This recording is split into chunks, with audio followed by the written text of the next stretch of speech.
안녕하세요. 날씨가 많이 더워졌네요. 건강 조심하세요. 저는 재작년 사내 커플로 결혼한 새댁입니다. 지금은 충북 어느 작은 소도시에 살고 있어요.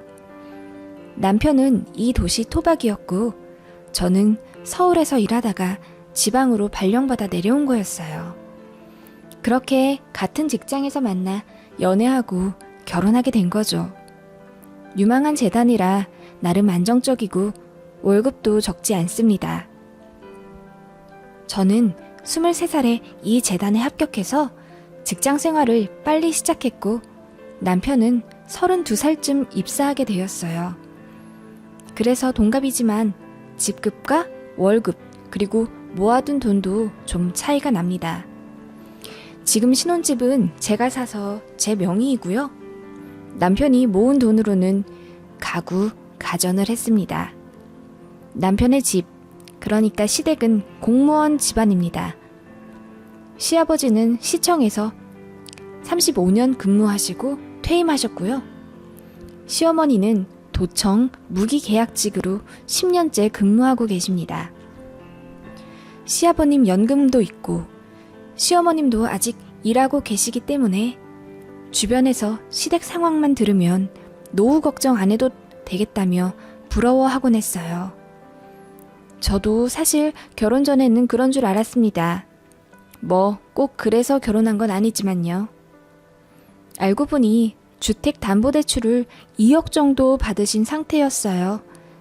아파트 값이 비싸지도 않아서 사실 재산이라고 할 것도 없으신 거죠. 대출을 받아 어디에 쓰셨냐고요? 시동생이 돈 사고를 그렇게 쳤다네요. 설상가상으로 18년도쯤 사금융에서 대출을 받아 비트코인에 잔뜩 넣었고 다 잃었다고 하더라고요. 급한 불 끄느라 여기저기서 돈 끌어 모으느라 시댁 아파트까지 저당 잡힌 거죠. 그럼에도 불구하고 시댁에서는 늘 큰 소리치기 바쁘셨어요. 우리 같은 시댁 없다. 우린 다달이 연금 나오지. 시어머니는 나이 먹어도 안 놀고 일하지. 이런 시댁이 어딨냐며 천만다행으로 알아야 한다고 만나기만 하면 말씀하셨어요. 그리고 자영업을 하는 저희 친정을 처음부터 탐탁지 않아 하시더니 그 후에도 종종 안 좋게 언급하시더라고요. 자영업은 연금도 안 나오고 수익도 불안정한데 부모님 괜찮겠냐? 나중에 돈 들여야 하는 것 아니냐? 대놓고 말씀하시기도 하셨어요. 그래서 제가 걱정하실 정도 아니라고 말씀드리기도 했지만 자영업에 대한 편견이 없어지진 않으시더라고요. 저희 친정은 경기도에서 과일 가게를 하신 지 꽤 오래되셨어요. 한자리에서 20년 정도 하신 것 같네요. 아버지는 원래 출판사에서 일하셨는데 회사 상황이 많이 안 좋아지셔서 명예퇴직 당하셨어요. 그리고 저희 집 생계를 위해 아버지, 어머니 힘을 합쳐 작은 과일 가게를 여셨어요. 저는 당시 학생이었기 때문에 잘은 몰랐지만 처음엔 장사가 정말 안 됐다고 하시더라고요. 어느 시장 모퉁이에 자리를 잡으셨는데 시장분들 텃세도 심하셨고 진상 고객들도 참 많아서 어머니가 눈물도 많이 흘리셨다고 하더라고요. 새벽같이 나가셔서 밤에 들어오시고 고생도 참 많이 하셨죠. 그리고 거래처 사기도 당하셔서 돈 몇백씩 잃으신 적도 있다고 해요. 저는 전혀 몰랐어요. 저희 친정부모님은 늘 저희 자매 앞에서 웃으시고 돈 걱정 말아라, 우리가 다 알아서 한다고 하셨거든요. 그렇게 여유가 없음에도 불구하고 돈 때문에 싸우는 모습을 단 한 번도 못 봤네요. 저희 부모님이라서가 아니라 정말 인품 좋으시거든요. 그런 저희 부모님 진심 때문인지 단골 손님들도 많이 늘어나고 시장에서도 잘 자리 잡아서 꽤 크게 넓히셨어요. 지역에서 도소매 매출액으로 손가락에 꼽힐 정도라고 하더라고요. 저도 자세히는 몰랐어요. 늘 묵묵히 열심히 일하시는 아버지 어머니께 감사할 뿐이었어요. 우리 집 돈 많은가 보다 생각하게 된 계기가 있었는데요. 제가 서울에 대학을 입학하고 나서 자취방을 얻으려고 할 때 아버지가 작은 방 얻지 말고 안전한 큰 오피스텔로 들어가라고 하셔서 매매로 집을 얻어주셨어요. 제 명의로요. 그때는 아무 생각 없었는데 제 주변 상경한 친구들은 모두 작은 원룸 월세로 살고 있더라고요. 저처럼 큰 오피스텔, 그러니까 2억 5천 정도 되는 자가에 사는 사람은 저밖에 없었던 거죠. 나중에 세상 물정을 알게 되고 나서 부모님께 왜 그러셨냐 여쭤보니 어차피 제 명의로 부동산은 해주려고 했고 이사 다니기 힘들 텐데 편하게 살았으면 좋겠어서 배려해 주신 거라고 하셨어요.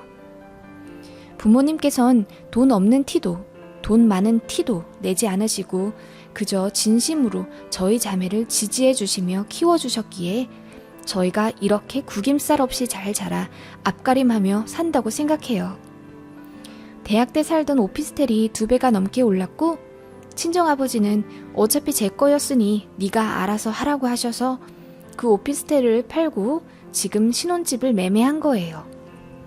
매매하는데 3천만 원 정도 모자랐는데 그 돈도 친정에서 메꿔주셨지만 티도 내지 않으셨죠. 시댁에서는 이 상황을 다 알고 계셨어요. 신혼집을 저희 친정에서 사준 거나 마찬가지라는 걸요. 그럼에도 불구하고 한마디 언급도 없으셨어요. 오히려 저희 신혼집에 놀러 오시면 여기는 해가 잘 안 들어온다. 왜 이런 집을 샀냐? 기다렸다가 다른 청약을 넣지 그랬냐? 변기 내려가는 수압이 변변찮다 하시며 트집 잡으시더라고요.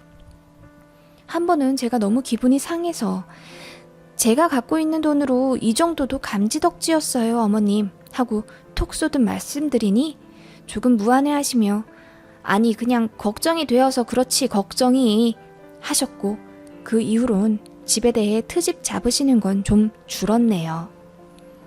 어느 날 시댁에서 반찬을 했다고 가져가라 하셔서 저녁에 남편이랑 퇴근하고 같이 시댁으로 갔어요. 어머님께서 저녁을 차려주셔서 맛있게 먹고 설거지하고 있는데 어머님께서 냉장고에 메론이랑 블루베리가 있다고 하시며 설거지 끝나면 좀 잘라서 내오라고 하시더라고요. 메론이 참 실하게 잘 익었더라고요. 그래서 어머님께 어머님 메론이 참 좋네요. 어디서 사셨어요? 라고 여쭈었습니다. 그랬더니 시어머님께서 주말에 경기도에 일이 있어서 올라갔다가 너희 친정 가게에 가봤었다 하시더라고요. 친정 부모님도 말씀이 없으셔서 몰랐어요. 친정에서 메론 한 박스와 블루베리 한 박스를 주셨다고 하셨어요. 그래서 아 그러시냐고 하고 과일을 먹고 있는데 어머님이 인상을 쓰시며 메론이 달아도 너무 단데 이거 약 같은 거 쳐서 키운 거 아니니? 라고 말씀하셨어요. 저를 포함해서 다른 가족들 모두 맛있게 먹고 있는데 말이에요. 남편이 괜찮은데요? 난 맛있는데? 라고 하니 시어머님께서 아니 이 정도로 달면 건강에도 안 좋은데 좀 잘 파셔야겠다. 이런 거 팔면 컴플레인도 들어올 텐데 하시더라고요. 그래서 제가 보기엔 맛있고 또 간혹 환불 요청이 들어와도 친절하게 응대해주세요. 단골 많아요. 라고 했더니 가보니 가게가 정신이 없네. 가게 확장을 한 거냐? 인테리어가 별로더라. 포도는 좀 시들시들 하던데 눈이 어두워 잘 못 보시는 거냐? 자영업도 건강 안 좋으면 바로 관두셔야 할 텐데 어쩌냐? 많이 벌어도 장사는 장사라 하시며 혀까지 차셔서 제가 듣다 못해 한 소리 했습니다. 어머님, 저희 친정 제가 알기론 벌만큼 버신 걸로 알고 있어요. 연금 같은 거 안 받으셔도 시내에 새 잘 들어오는 4층짜리 건물도 있고 현금도 많으세요. 걱정 안 하셔도 되세요. 라고 했더니 갑자기 화를 내시며 아니 가족 같은 사이니 걱정한 거 아니야 걱정 그러시더라고요. 어머님 말씀은 이러셨어요. 가게 하는 집들이 원래 연금 따박따박 나오는 공무원을 그렇게 부러워하지 않냐며 너희 친정도 분명 그럴 거다. 듣다 보니 너무 화가 나더라고요. 오히려 기분 상하실까봐 친정 돈 많은 거 티도 안 냈고 친정을 까내려도 예의 차린다고 반격도 하지 않았는데 갑자기 저희 부모님 생각이 나서 참을 수가 없었어요. 그렇게 고생하셔서 자수성가하시고 저희 남매도 잘 키워주신 분인데 이렇게 사돈한테 선물까지 보내는데도 뒤에서 험담하고 계신 걸 꿈에도 모르실 것 아니에요. 그래서 말했습니다. 어머님, 저희 친정 월 매출만 4천만 원이에요. 작은 구멍가게 아니에요.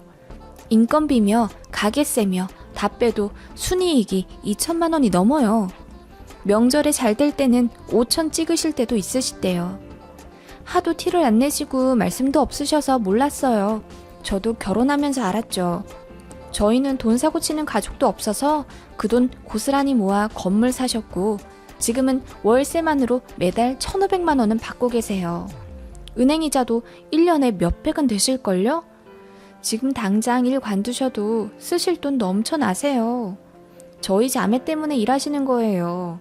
저희 물려주시려고요. 라고 했더니 시어머님 얼굴이 울그락불그락 하시더라고요. 너 지금 너희 친정 잘 산다고 유세 떠냐?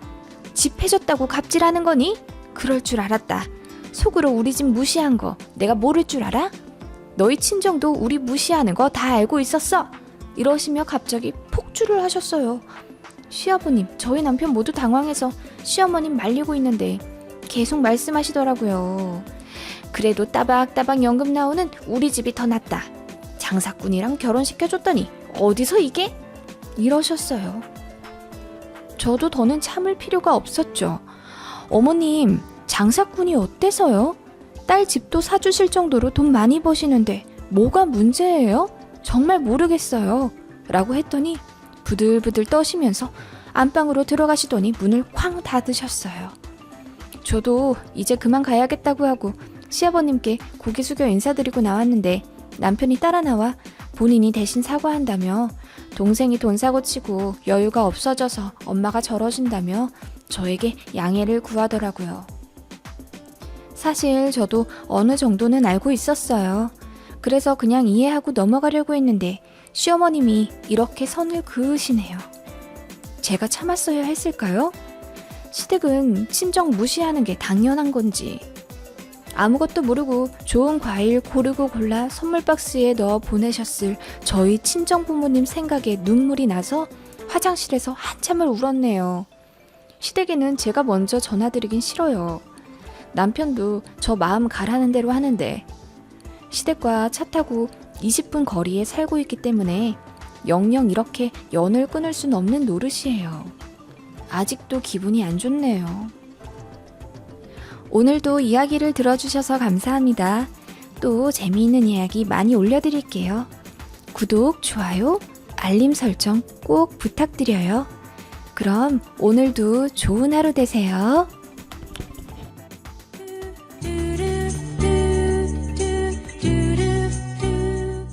안녕하세요. 어디에 써서 제 답답한 마음을 나눌까 고민하다가 여기 적어봅니다. 아직도 충격에서 헤어나오지 못해서 두서없이 적어가도 이해해 주세요. 저는 30대 여자고요. 남편이 나이가 좀 많아서 연애한 지 6개월 만에 빨리 결혼하게 되었습니다. 지금은 결혼한 지 1년 3개월 정도 되었어요. 지금 사는 집은 경기도 모처에 있는 구축 아파트예요. 30년은 좋게 된 오래된 아파트입니다. 바로 아랫집이 시댁이고요. 정말 특이하죠? 저희 결혼하기 3년 정도 전에 시어머니가 윗집을 매매하셨다고 하더라고요. 단순히 부동산 차익을 얻으려고 재테크 삼아 사신 거라고 하시더라고요.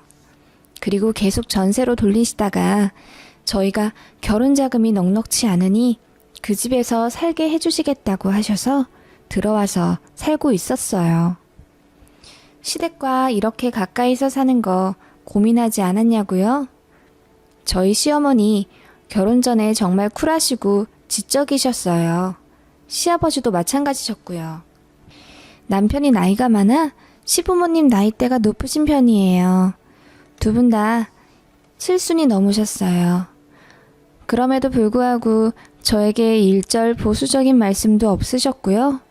간섭도 전혀 하지 않으셨습니다.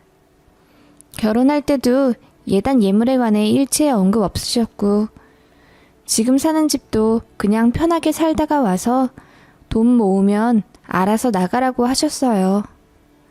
저희 신혼집에 잘 찾아오지도 않으셨습니다. 그래서 사실 저는 시어머니 정말 잘 만났다고 생각하면서 늘 존경해 왔었어요.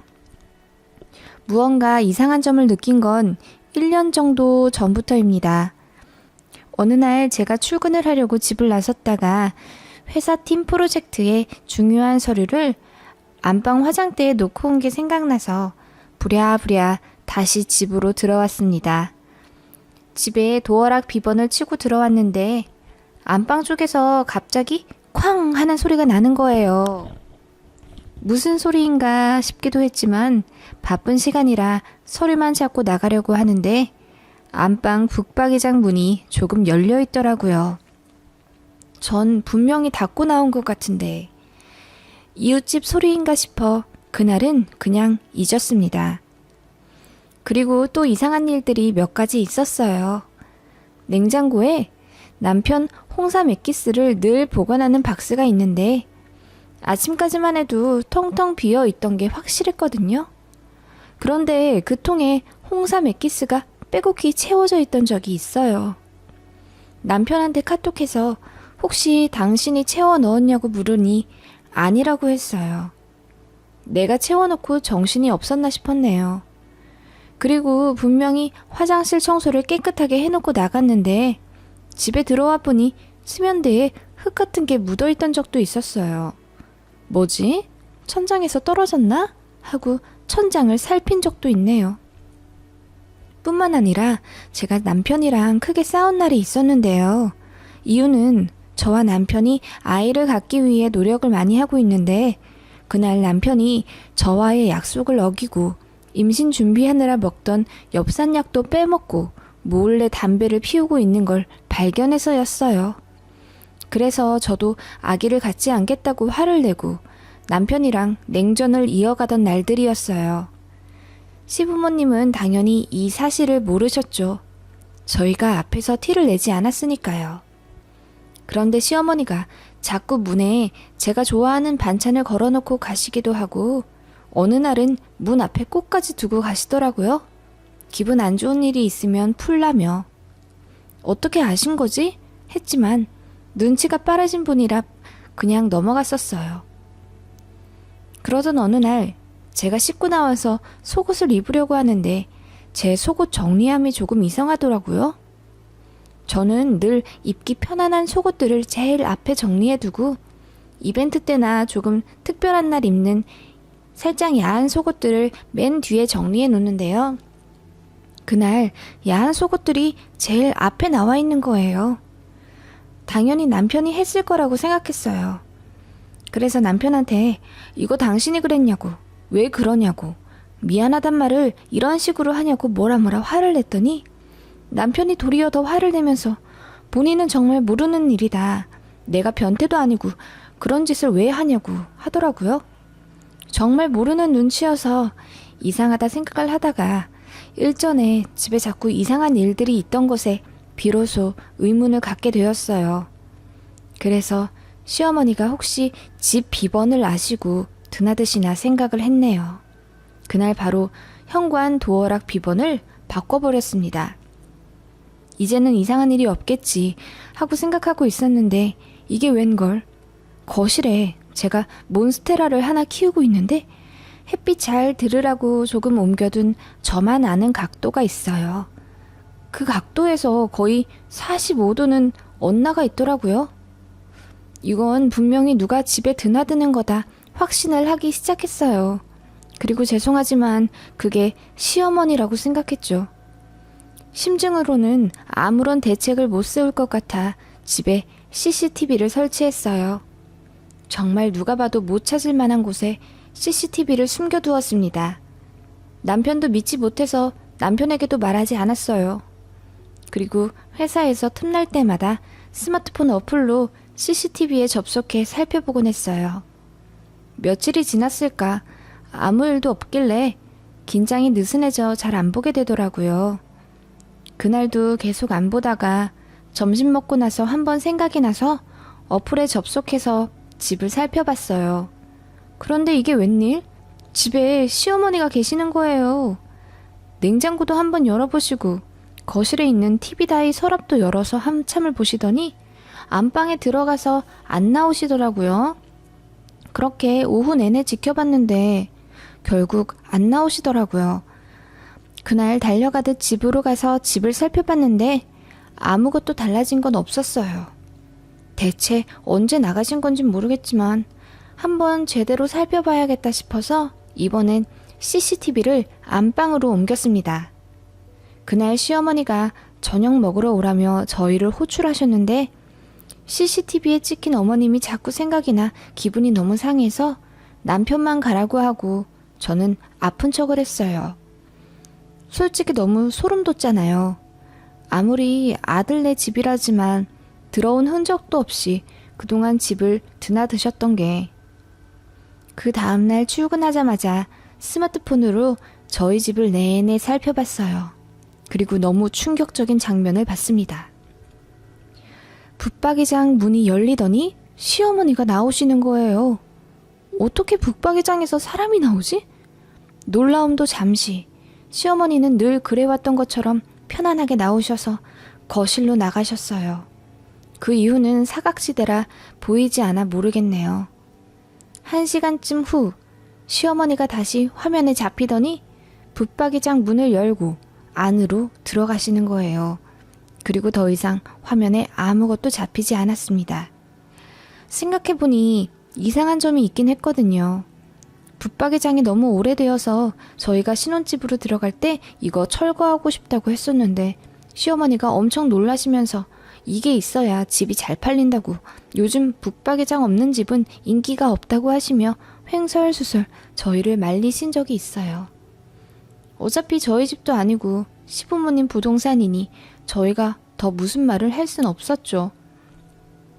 그리고 붙박이장에는 너무 무거운 물건이나 이불을 겹겹이 쌓아두면 곰팡이가 쓸어버린다시며 너희들이 관리를 잘해야 다음에 집을 잘 판다고 신신당부를 하셔서 붙박이장 구석에는 여름 이불 2-3개만 두곤 했어요. 시어머니가 가끔 얘기도 하셨거든요. 그쪽에 곰팡이가 잘 드니 관리 잘하고 있냐고 물으시곤 했어요. 그 기억이 나면서 붙박이장에 뭔가 있다고 확신하게 된 거죠. 그날 회사에서 무슨 정신으로 일을 했는지 모르겠습니다. 퇴근하자마자 집에 달려가서 붙박이장부터 열어봤습니다. 그리고 여름 이불 쌓아놓은 걸 치웠죠. 예전엔 몰랐는데 바닥이 좀 이상하네요. 스마트폰 후레쉬로 비춰보니 세상에 문이 있었습니다. 소름이 끼쳐서 열어볼 생각도 못하고 남편에게 바로 전화해서 집에 문제가 있으니 빨리 오라고 소리쳤어요. 달려오듯 집으로 온 남편에게 당장 안방 붙박이장을 열어보라고 했어요. 남편이 안을 살펴보더니 무슨 문제냐고, 바퀴벌레라도 나왔냐고 묻길래 제가 바닥에 문이 있다고 하니 그제서야 소리소리를 지르더라고요. 이게 뭐냐고 저보고 도리어 묻길래 당신이 그 문 열어보라고 했어요. 남편이 문을 천천히 열자 밑에 사다리가 이어져 있는 게 보였어요. 남편이 소스라치게 놀라며 여기 왜 사다리가 있지? 하더라고요. 저는 그 사다리 타고 내려가 보라고 했어요. 무서워하는 남편에게 아래로 내려가면 우리 시댁이잖아 라고 소리치니 그제서야 뭔가 깨달은 듯한 남편 얼굴. 남편이 내려가니 시댁 안방 붙박이장이랑 이어져 있더라고요. 그 문을 열자마자 시댁 안방에서 들리는 시부모님 소리. 아니 네가 어떻게? 저는 그 붙박이장으로 내려가는 게 너무 소름이 끼쳐서 현관문으로 나가 시댁의 벨을 누르고 들어갔네요. 저를 보시자마자 어머님은 얼굴이 빨개지셔선 제대로 절 보지도 못하시고 안절부절하셨어요. 이야기나 들어보자 싶어서 차분히 마음을 가라앉히고 자초지종을 여쭤봤습니다. 알고 보니 어머님이 사시기 전부터 위아래 뚫려서 개조된 집이었다고 하네요. 어머님도 모르고 계약을 하셨다네요. 지금은 건축법상 말도 안 되는 이야기지만 그때는 암암리에 간혹 그런 집들이 있었다고 하더라고요. 어머님은 쭉 그쪽은 사용도 안 하고 있다가 저랑 결혼하기 전에 남편이 결혼 준비하던 전 여친이 있었는데 그때부터 통로로 만들어 놓고 제대로 준비하셨던 거랍니다. 누구랑 결혼하든 일단 여기로 들어와 살게 하시고 이렇게 감시하시려던 속셈이셨죠. 저는 그런 줄도 모르고 저희 시어머니 너무 쿨하시고 좋으시다며 주변에 그렇게 자랑을 했네요. 이렇게 몰래 집에 들어와 제 살림 훔쳐보시고 저희 부부 사이에 문제가 생긴 것 같다고 판단하시면 속옷 위치도 바꿔놓으실 만큼 저희 일에 관심도 많으셨네요. 시어머니는 미안하다고 하시며 일이 이렇게 될 줄 몰랐고 신혼 때만 조금 관리해주다 그만두려고 했었다며 고개를 들지 못하셨어요. 시아버지는 동네 창피해서 어쩌나시며 밖으로 나가버리셨네요. 남편은 길길이 날뛰며 화를 냈고요. 남편은 정말 몰랐던 게 맞는 것 같아요. 그렇게 화를 내는 모습은 정말 처음 봤거든요. 아무튼 그 일이 있고 나서 시댁에 연락하지 않았고 시어머니도 아무 말씀 없으세요 아직까지. 북박이장은 소름이 끼쳐서 제가 남편 보란 듯이 청테이프로 막아놨네요. 남편은 그냥 미안하다고 기분 풀리면 말하라고 하는데 저는 아직도 꿈속인가 싶어요. 믿었던 시어머니한테 배신당한 기분도 들고 회사에서 일하면서 자꾸 닭살 돋고 미치겠네요. 너무 엽기적인 일이라 어디 말할 수도 없고 여기다가 올려봅니다. 이거 그냥 넘어갈 만한 일인가요? 친정 부모님한테도 말 못했고 그나마 가장 친한 친구한테 말하니 주거 침입죄로 신고해버리라고 하는데 그건 좀 그렇고요. 어이가 없네요. 한수연의 이야기를 들어주셔서 감사합니다. 또 재미있는 이야기 많이 올려드릴게요. 구독, 좋아요, 알림 설정 꼭 부탁드려요. 늘 건강하시고 행복하세요.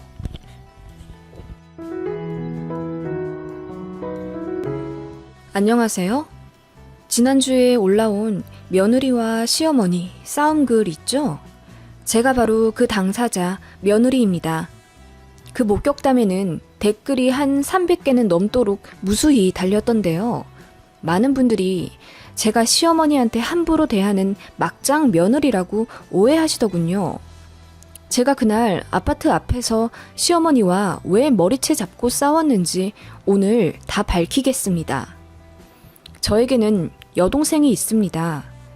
제 여동생은 대학 졸업도 전에 주식이며 재테크에 눈이 밝아서 혼자 알바한 돈을 굴리고 굴려 목돈을 만들었어요. 요즘 젊은 사람들 다 돈 잘 굴린다고 하던데 제 동생은 그 중에서도 특히 영리했습니다. 운이 좋게도 동생 나이 고작 26살에 넓은 아파트를 분양받게 되었고 전문직이라 본인 능력으로 대출도 싹 갚았습니다. 제 동생은 회계사이고요. 능력 좋아서 지금은 연봉 1억 5천 정도 받는다고 하더라고요. 그리고 아직 미혼입니다. 왜 갑자기 제 여동생 이야기를 하냐고요? 여동생과 관련해서 시어머니하고 싸우게 되었기 때문입니다. 아무튼 제 여동생은 경기도 모처에 이렇게 30평 중반대 아파트가 있다는 얘기를 먼저 하고 본론을 들어가겠습니다. 남편은 장손입니다. 저희 시댁은 친척들과의 유대관계가 엄청 끈끈합니다. 오바 조금 해서 사돈의 팔촌까지 챙기고 살 정도고 특히 저희 시부모님은 워낙 오지랖이 넓으시다고 해야 하는지 리더십이 있다고 해야 하는지 아무튼 친척들을 아우르며 지내세요. 그 많은 친척들과 하루에도 몇 번씩 통화를 하며 인연을 깊게 유지하시고 집안에서 트러블이 생기면 중재도 하실 정도로 꽤 영향력이 있으신 것 같아요. 저랑 남편 결혼하기 전에 시댁 쪽 분들 100분은 넘게 인사 다녔으니까요. 그때 한 달을 제 스케줄 다 빼놓고 시부모님 따라 인사 다니느라 너무 힘들어서 얼굴이 노래질 정도였습니다. 그땐 그저 남편이 좋았고 여자들은 다 이렇게 사는 줄 알았는데 저희 시댁이 좀 유별난 거였더라고요. 저희 친정에서 안 그래도 걱정 많이 하셨는데 그냥 뭐 잘 되겠지 하는 마음이었던 것 같아요. 저도 워낙 어리기도 했었고.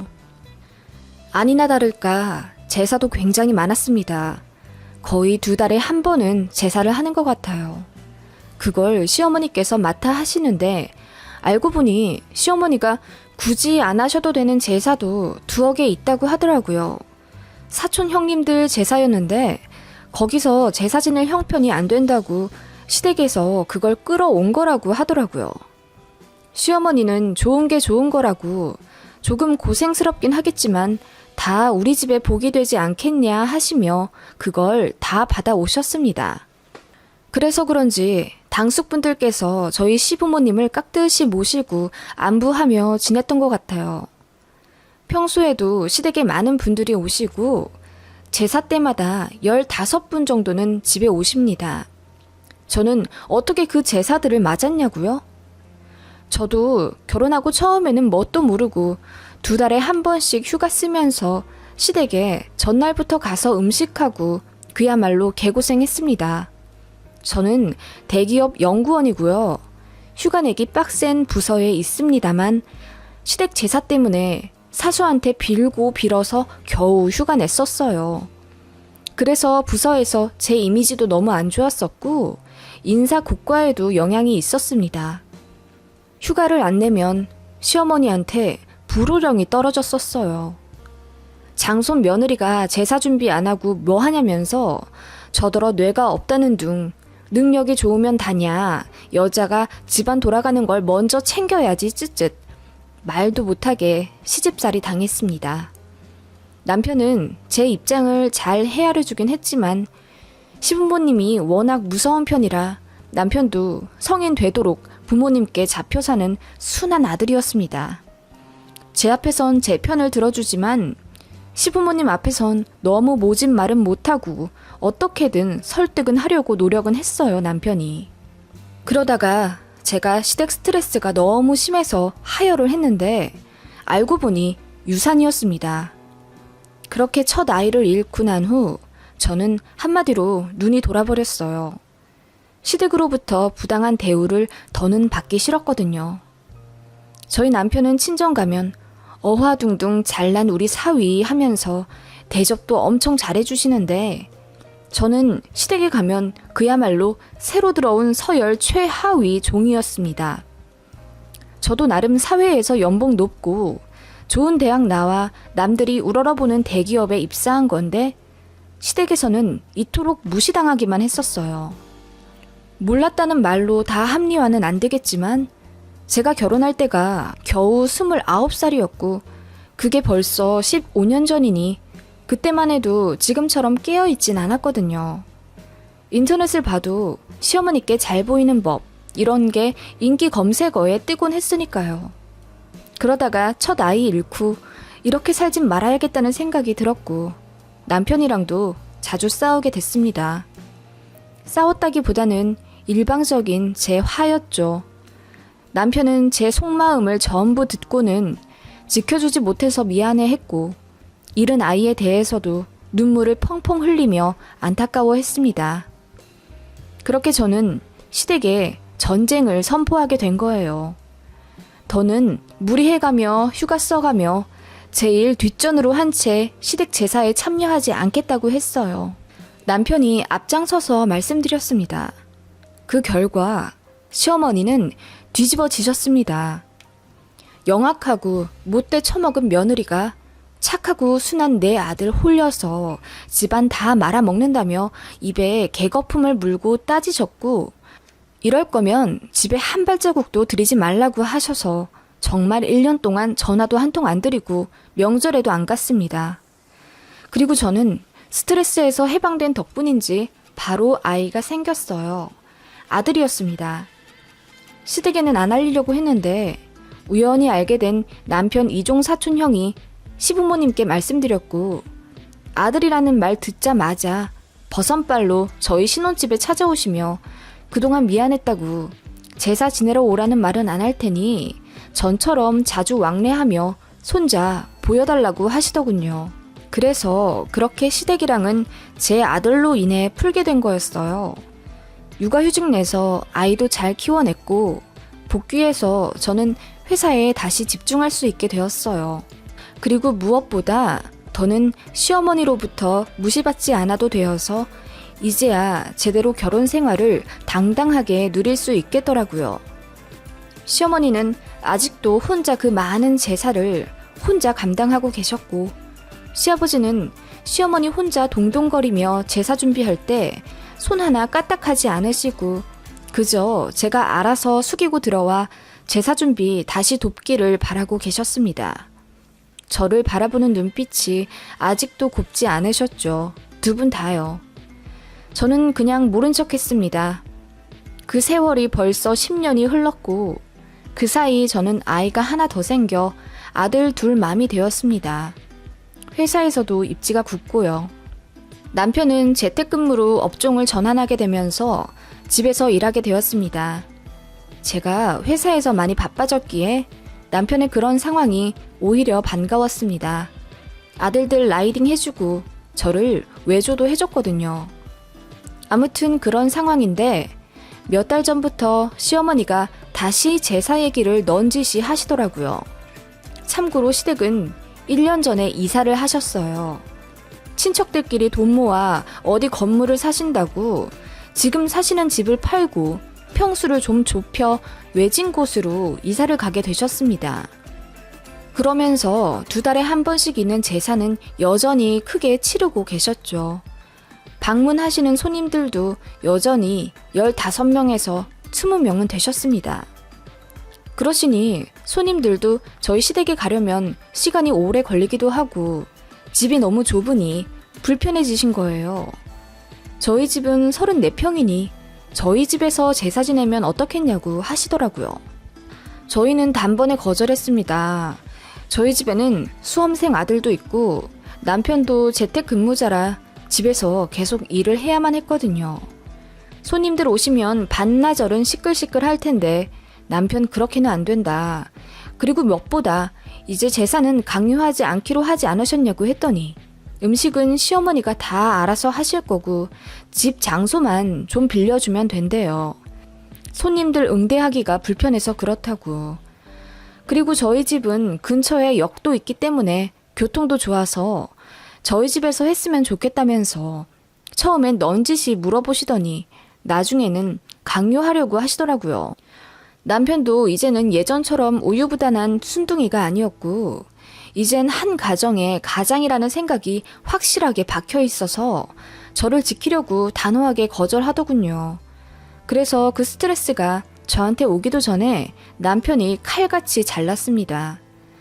그리고 이제 제사도 좀 줄이시라며 남편이 화를 내는데 시아버지가 더 역정을 내시며 장손이 왜 제사를 줄이라 마라 하냐면서 지금은 네 엄마가 제사 지내지만 네 엄마 죽으면 다 네 부인이 할 거다 라면서 화를 내셨고 그렇게 남편이랑 시부모님이랑 싸우게 되셨습니다.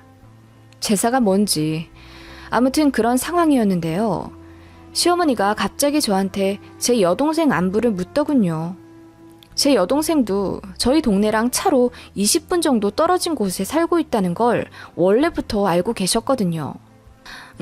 저기 사돈처녀한테 거봉을 한 박스 보내려고 하는데 주소 좀 알려줘봐. 아, 제 동생 포도 같은 거 잘 안 먹는데 그리고 혼자 살아서 과일 한 박스 같은 건 절대 안 받을 거예요. 어머님 마음은 제가 받은 걸로 칠게요. 감사합니다. 아니, 그래도 인연 맺은 지 15년이 넘었는데 사돈처녀 한 번 안 챙긴 게 마음이 불편해서. 아니 그럼 물어나 봐봐. 먹고 싶어 할 수도 있잖아. 아, 네. 떨떠름하게 대답은 드렸지만 솔직히 제 동생 집 주소를 알려준다는 게 꺼림칙했어요. 그래서 알려주기 싫었는데 마침 동생한테 전화가 와서 물어봤습니다.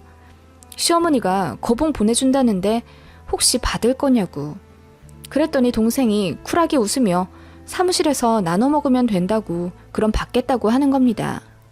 그래서 시어머니한테 동생 사무실 주소를 말씀드렸어요.